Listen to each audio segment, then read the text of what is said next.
ครับวันนี้ภาษาละนาวรรณกรรมสองกรรมนะครับจะเสนอดอกกระโดนนะครับมาก็แนวออกไปทางอีสานนะครับภาษาอีสานดอกกระโดนเนี่ยนะภาษาเหนือก็ดอกปุยดอกฮาดดอกฮาดดอกหลายอย่างนะครับมันก็มีหลายอย่างนะครับมาก็วันนี้เขาจะเขียนเป็นกำอีสานเนี่ยนะเป็นภาษาอีสานนะครับกระโดนดอกกระโดนนะครับมันออกไปทางอีสานบนนะครับดอกกระโดนนะครับดอกก็ดอกก็เขียนได้หลายแบบนะครับดอกตัวดะนะครับดอกเสียงเอกนะครับ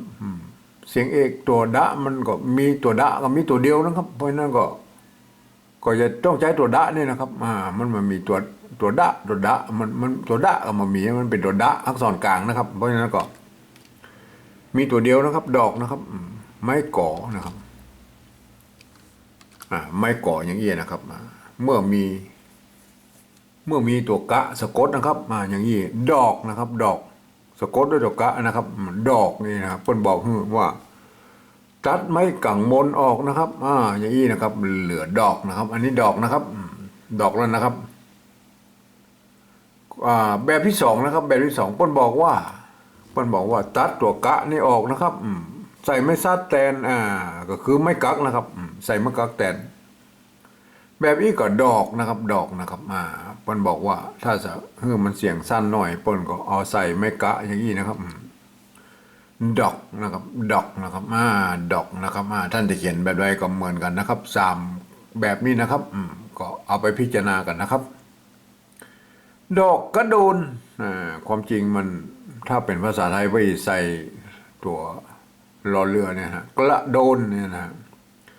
เป็นภาษาละนามันบอกออกกระโดนนี่มันบ่ใจนะมันกะโดนนะกะก็เอาตัวกะนะครับเขียนตัวนี้ก็กะแล้วนะครับท่านจะใส่ไม้กะหรือไม่ก็ตามใจนะครับมันตึงกะอยู่แล้วนะครับกะอยู่แล้วจะใส่มันอย่างนี้ก็กะนะครับจะใส่ให้มันงามหน่อยก็กะอย่างนี้มันก็กะนะครับก็สุดแล้วแต่นะครับแล้วแต่ชอบนะครับกะโดนนะครับโดนโดน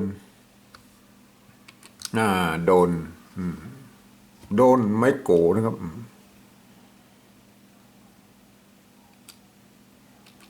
ตัวดะนะครับโดนนะครับ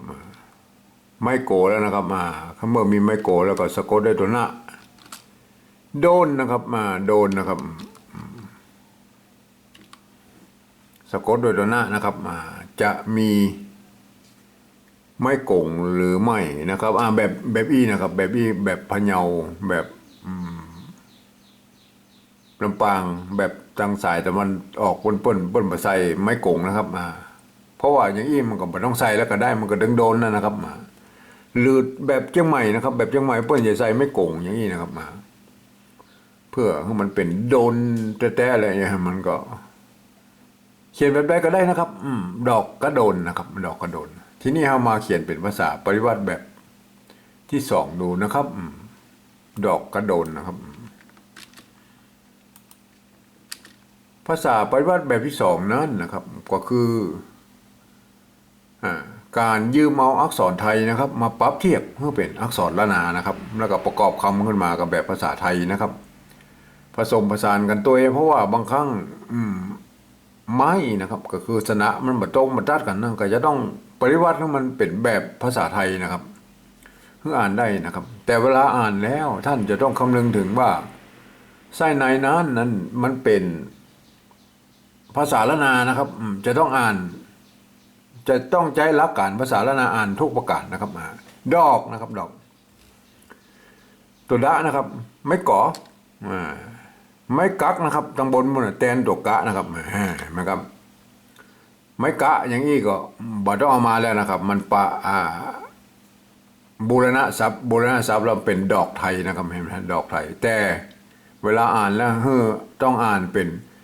นึกเสียว่าตัวในนี่มันเป็นอักษรละนานะครับตัวดะตัวอะตัวกะนะครับไม่ใช่ดอเด็กนะครับไม่ใช่ออ่างไม่ใช่กอไก่นะครับต้องอ่านเป็นตัว อักษรละนานะตัวดะตัวอะตัวกะนะครับตัวนี้นะกะนะครับกะโดนกะโดนนะครับเห็นไหมถ้าเขาเขียนอย่างนี้คนไทยพวกอ่านเป็นกอไก่นะกอนะครับกะนะครับกะนะเปิ้นถึงบ่มีไม่กะหรือมีก็ใส่สระเปิ้นเนี่ยนะครับดอกกะนะครับอันตัวนี้เป็นตัวกะนะครับก็อ่านเป็นกะนะครับเสียงจัตวานะครับดอกกะโดนนะครับไม่สระโอนะครับโดนนะครับไม่โกแทนสระโอตัวดะก็เอาดอเด็กมานะครับตัวหน้านะครับนอนหนูนะฮะโดนนะครับไม่โกงนี่มาแล้วนะครับมาก็คือถ้าเป็นปริวัติแบบแบบที่หนึ่งนะครับเปิ้ลก็อย่าเอาไม้กงนี่มาโดยนะครับเปิ้ลเอาทุกสระนะครับไม้กะนี่เปิ้ลเอามาโดยนะครับอย่างนี้นะครับแต่การปฏิวัติแบบที่สองนั่นก็เปิ้ลเพิ่มมีบูรณะกำซับได้นะครับเพราะว่าจำเป็นจะต้องเอามาทุกนะครับทุกไม้นะครับทุกเครื่องหมายนะครับเอาแค่อ่านได้นะครับดอกกะโดนอ่านได้แล้วนะครับดอกกะโดนนะอ่านว่าดอกกะโดนนะครับทีนี้เอามาเขียนภาษาปฏิวัติแบบที่สามหรอครับภาษาปฏิวัติแบบที่สามนั้นนะครับคนละหลักการแบบที่สองนี่แหละครับก็คือการที่ฟังเสียงว่าตั้งบนนั่นนะครับภาษาละนาเพื่อนจะอ่านอย่างใดนะครับมันต้องไปดูแบบที่สองนี่ก็ได้นะครับแล้วเอาภาษาไทยสะกดไปนะครับสะกดเขียนไปเลยนะครับตามเสียงนั้นนะครับเอาให้ได้นะครับดอกดอกอันนี้ก็ดอกไทยแล้วนะครับดอกภาษาไทยนะครับดอกกะโดนกะนะครับอันนี้ภาษาไทยเปิ้นอ่านว่ากะนะครับเสียงเอกเห็นไหมเปิ้นอ่านว่าเสียงเอกนะครับเพราะฉะนั้นเมื่อมันเป็นกะอย่างไรก็ใส่ไม่จัตวาเปิ้นนะครับกอไก่เป็นอักษรกลางในภาษาไทยนะครับกอจอดอตอดอปอนะครับมีอยู่9ตัวนะครับเพราะฉะนั้นผันได้ก็เสียงนะครับกะนะครับผันได้จนถึงกะนะครับดอกกะโดนนะครับโดนอันนี้ก็โดนภาษาไทยมันก็โดนเนี่ยนะโดนถ้ามันดนมันดนนะครับดนสั้นเสียงสั้นนะครับอันนี้มันโดนนะครับโดนเห็นไหมได้แล้วนะครับเห็นไหมครับก็ไม่ยากอย่างนะครับเวลาเอาปฏิวัติท่านก็จะรู้ว่าท่านจะเขียนปฏิวัติแบบสองหรือแบบสามนะครับแบบสามนี่คือตามสำเนียงกับนะครับแบบสองนี่คือเอาภาษาไทยมาปรับเทียบเพื่อเป็นอักษรละนานะครับแล้วก็ประกอบกรรมเพื่อกับแบบภาษาไทยแต่เวลาอ่านนั้นจะต้องอ่านออกเสียง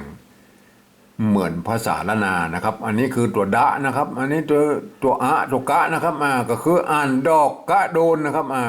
ดอกกะโดนก็คืออ่านออกมาก็ทั้ง3อย่างนี้มันจะต้องเสียงเหมือนกันหมดนะครับก็คือดอกกะโดนนะครับดอกกะโดนนะครับอ่านอะไรก็เหมือนนั้นจะต้องออกเสียงมันจะต้องออกมาเสียงเดียวคือดอกกะโดนนะครับ